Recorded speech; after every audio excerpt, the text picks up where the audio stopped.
On top our tori for today, Presido Buhari don give better salute to Senate on top how dem take quick confirm ministerial nominees.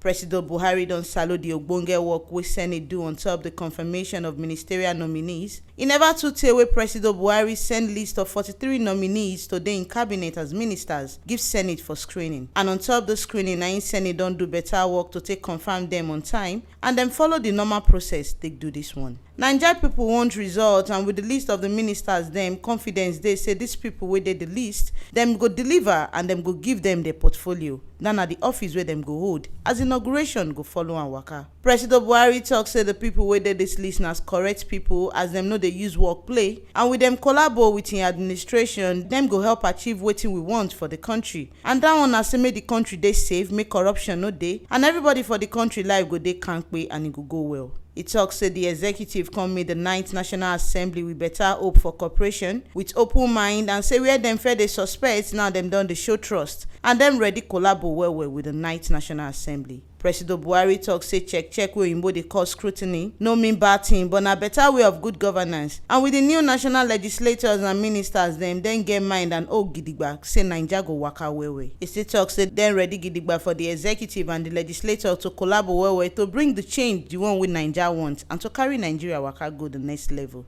Now here we see the better information reach on top our tori for today, as President Buhari don give better gbosa give the Senate on top their quick confirmation of the ministerial nominees wey Presido submit give them.